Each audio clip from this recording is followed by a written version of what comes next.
네, 안녕하세요. 디파이농부 조선생입니다. 오늘도 동아님과 한 주간의 비트코인, 알트코인 뉴스를 정리해 보겠습니다. 이번 주의 타이틀은 고난의 행군 시작 비트코인이라고 지어봤습니다. 안녕하세요, 동아님. 네, 안녕하세요. 이번 한 주 어떠셨습니까? 제가 막 얘기할 때마다 되게 힘든 한 주였습니다 하는데 이번 한 주는 정말 좀 힘들지 않았나. 그리고 좀 불안함이 점점 커져가는 한 주인 것 같아요.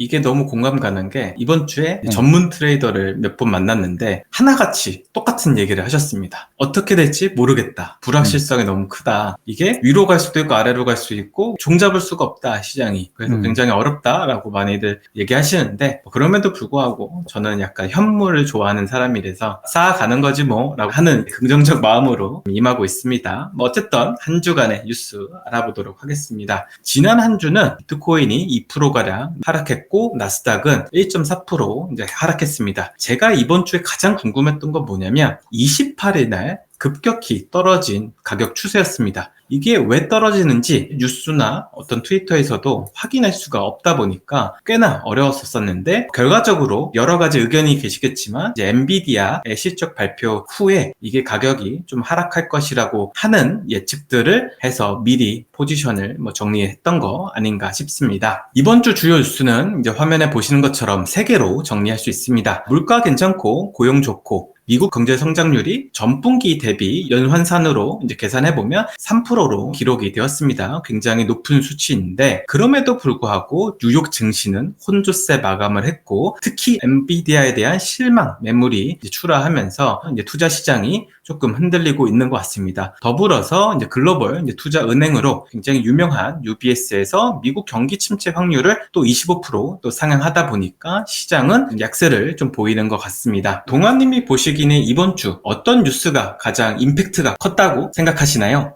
이번 주는 역시 이제 엔비디아죠. 엔비디아 2분기 실적 발표가 한국 시간으로 목요일 새벽에 있었고요. 목요일 새벽에 있다 보니까 제가 느끼기로는 사실 이번 주 월요일부터 계속 안 좋았어요, 수급이. 엔비디아를 투자하시는 분들도 그랬던 것 같고, 비트코인 투자하시는 분들도, 이거 어떻게 될지 모르니까 결과가 안 좋게 나오면 근데 너무 크게 시장이 영향을 받을 것 같으니까 일단 정리하자. 그리고 이번 주는 관망하자. 이런 태도를 견지하시는 분들이 많았던 것 같고요. 엔비디아 실적 발표 얘기를 조금 해보면, 아까도 동현님이 말씀 주셨지만, 엔비디아 굉장히 올해 초부터 지금까지 거의 주가가 140% 가까이 올랐습니다. 참고로 비트코인은 이제 50% 정도 올랐어요. 그래서 엔비디아가 훨씬 좀 상승률이 높았던 에셋이고, 얘네가 지금 시가총액 글로벌 1, 2위를 다투거든요. 이게 굉장히 무거운 기업인데 주가가 이렇게 올랐던 이유는 다들 아시다시피 이제 그래픽카드 만드는 회사잖아요. 근데 마진율이 올해 1분기 같은 경우는 75% 마진을 올렸거든요. 이게 무슨 얘기냐면 100원어치 팔면 75원이 이익으로 남는다는 얘기죠. 보통 이제 제조업들은 높아봐야 10%이 정도가 대부분이기 때문에 특히 이제 엔비디아처럼 덩치가 크면 그나마도 쉽지 않고 1분기에 굉장히 사람들이 많이 행복했고요. 엔비디아 덕분에. 근데 이제 거꾸로 이 엔비디아가 꼬꾸라지면은 무슨 일이 벌어질 거냐.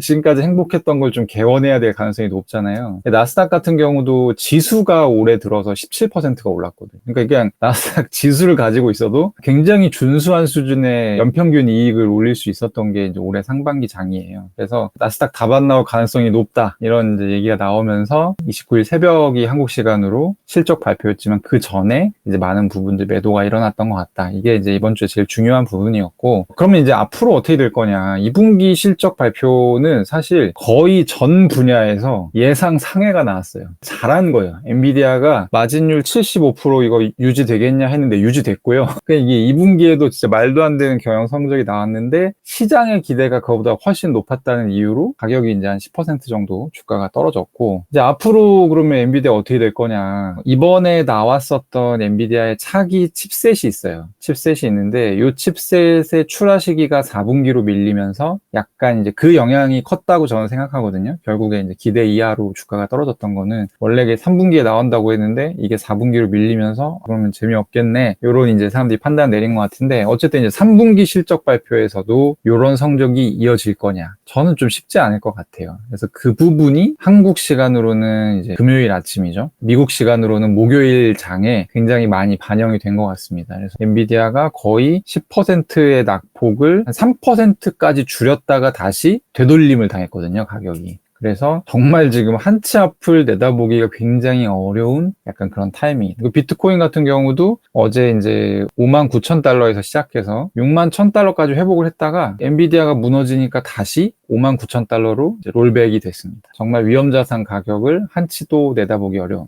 그런 상황이다. 이렇게 정리할 수 있겠습니다. 네, 이번 주 비트코인 이제 ETF 수급을 살펴보면 순유출이 굉장히 많았던 한 주였습니다. 그럼에도 불구하고 블랙록의 IBIT를 이제 통해서 이제 수급되는 비트코인은 순유출이 없었다는 게 인상적인데, 우리가 이제 좀 봐야 될 건 뭐냐면 온체인 데이터를 좀 살펴볼 필요가 있습니다. 이거 누가 도대체 팔고 있는 건가 확인해 봐야 되는데, 크립토컨트에서 올렸던 이제 자료를 인용해 보면 8월 29일 이제 기준으로 5년에서 7년 동안 묵혀놨던 16,000개 상당의 이제 비트코인이 이제 이동을 해가지고 매도가 일어났던 것 같고, 또 1년 미만의 또 비트코인 한 1,200개 가량이 또 이동해서 또 매도를 만들었다. 또 더 나아가서 한 달 미만의 이제 비트코인 23,300개가 또 이동이 돼서 결국 시장에 출하가 됐다. 이것을 합쳐보면요, 한 45,000개 정도 됩니다. 한 하루 치면은 한 2조에서 3조 원 이제 사이가 되는 건데, 이런 어떤 수급 때문에 이번 주는 굉장히 좀 낙폭이 좀 컸던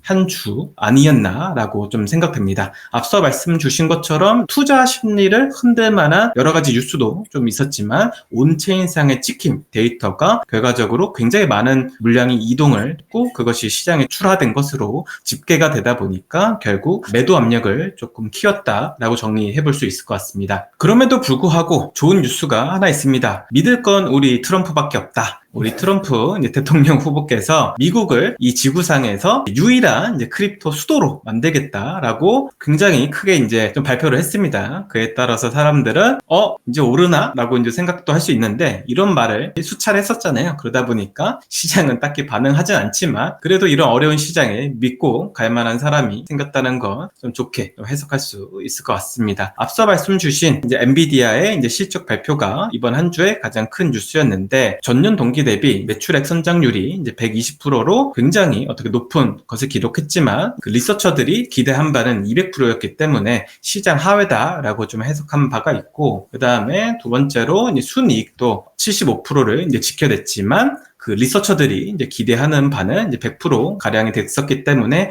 또 기대에 못 미치다고 또 해석이 돼서 시장은 조금 흔들렸던 것 같습니다. 우리가 중요하게 봐야 될 것은 이더리움 현물 ETF 순유입과 유출인데, 이번 주는 이더리움 현물 ETF에서 순유출이 또 많았던 한 주였습니다. 지난 영상에서 말씀드린 대로 최근에 이더리움의 창시자인 비탈릭이 트위터를 많이 하기 시작했다 말씀드렸잖아요. 근데 이번 주에 가장 주목해 봐야 될 건 뭐냐면, 자신들의 정체성을 잃은 것 같다라고 좀 해석을 할 수 있을 것 같습니다. 그 이유는 뭐냐면, 비탈릭이 이더리움 기반으로 있는 디파이에 대해서 조금씩 부정하기 시작했습니다. 디파이에서 돈을 빌려주는 이런 행위들이 장기적으로 보면은 굉장히 좋지 않아 보인다. 더 나아가서 이더리움이 더 큰 스케일로 커지려고 하면은 웹2 쪽으로 쓰임새가 가야 된다라고 좀 밝히면서, 어떻게 보면 디젠이라고 하는 이제 블록체인 디파이 내에서 영향력을 좀 행사를 많이 하는 웨일들이 분노하기 시작했죠. 동환님이 보시기에는 이거 어떻게 좀 해석할 수 있을까요? 이것은 제 개인적인 사견을 말하자면, 젊은 친구가 굉장히 배은망덕하다. 동현님도 말씀하셨다시피 이더리움은 거의 디파이의 성장으로 지금의 위치를 차지한 사실 블록체인이잖아요. 20년에 디파이, 21년에 이제 NFT가 순차적으로 터지면서 거의 시가총액 2위를 자리매김을 했던 곳인데, 그때 와서는 뭐 하다가 이제 와서 뭐 디파이 좀 아닌 것 같다 이렇게 얘기하는, 제가 보기에는 진짜로 이더리움이 좀 힘든가? 약간 이런 느낌을 들게 하는 얘기가 아니었나 싶고, 일단 지금 이제 이더리움이 과거와 크게 달라진 거는 어쨌든 웹2에 비벼볼 수 있는 뭔가 하나가 생겼잖아요. 이더리움 ETF라는 그런 게 생겨서, 사실 이더리움 ETF 입장에서는 디파이나 뭐 하여튼 그 잡다한 어떤 기능들이 붙어 있는 게 오히려 좀 거추장스러울 수는 있거든요. 사실 그런 측면은 저는 충분히 이해하는데, 어쨌든 그래서 뭐 어쩌자는 건지 그럼 디파이 안 하면 뭐 이더리움에 뭐가 있냐 있냐, 지금 유스케이스가 없거든요. 제가 보기엔. 좀 약간, 약간 이런 느낌이 드는 발언이었습니다. 그리고 이번 주에 이더리움 재단에서 한 1,000억 원 이상의 어떤 이더리움을 시장에 이제 매각하면서 또 가격이 굉장히 많이 눌리고 있는 상황인 것 같습니다. 이번 주에 이제 알트코인 뉴스 중에 가장 중요한 것은 바로 메이커다오의 리브랜딩입니다. 올해 초부터 이제 리브랜딩 된다 이제 이야기를 많이 해왔었는데 드디어 됐습니다. 화면에 보시는 것처럼 스카이라고 하는 단어가 보이실 건데요. 메이커다오의 새로운 이름이 바로 스카이입니다. 굉장히 어색합니다. 개인적으로는. 그럼에도 불구하고 이 스카이라는 이름을 채택했고요. 기존에 여러분들이 거래하시던 MKR은 이 스카이라고 하는 티커로 변경이 되고요. 그 다음에 디파이에서 스테이블 코인 중에 꽤나 영향력 있는 이 다이는 USDS로 좀 변하게 됩니다. 그리고 메이커다오 내에 수많은 섭다오가 존재를 하는데 그 다오들을 스타라고 이제 명칭을 하면서 재밌는 이제 워딩인 것 같습니다. 어쨌든 여러분도 스카이 보시면 메이커다오구나 라고 좀 얘기하실 수 있을 것 같고, 몇 년 지나고 나서 다음 사이클 때 이제 스카이 할 때 너 스카이 옛날 이름 뭔지 알아? 메이커다오야. 이렇게 라떼 한번 이제 시전할 수 있는 것이 생긴 거라고 저는 생각합니다. 그리고 두 번째로 이제 중요한 거죠. 지난주에 여러분들한테 이제 공유했던 내러티브 행사를 다시 한번 좀 리마인드 드립니다. 저희가 글과 이제 영상으로 이제 다뤘던 수많은 스타트업들의 이제 프로젝트들을 글과 영상으로 이제 보셨으니까 실제 만나서 이제 네트워킹도 하시고 이분들이 어떤 생각을 갖고 있는지 또 시장에 대한 또 견해는 어떤지 들어볼 수 있는 소중한 자리를 마련했거든요. 그래서 9월 4일부터 6일까지 몬드리안 호텔 이태원에서 진행이 됩니다. 그래서 9월 4일 2시, 9월 5일 2시, 9월 6일 2시부터 시작이 되니까요. 많이들 참여하셔서 좋은 좀 인사이트를 좀 받아가셨으면 좋겠습니다. 화면 우측에 보시는 것처럼 현재 620명이 신청해 주셨습니다. 굉장히 많은 수치인데요. 저희도 많이 이제 찾아주시는 만큼 유익한 내용 많이 만들어서 공유 드리도록 하겠습니다. 혹시나 지방에 계셔가지고 못 오시는 분들은 걱정하실 필요 없다. 저희가 주요 내용들은 영상으로 만들어서 공유 드릴 테니까요. 걱정 마시고 계속적으로 디파이농부 조선생 유튜브 채널을 팔로우 해주시면 감사하겠습니다.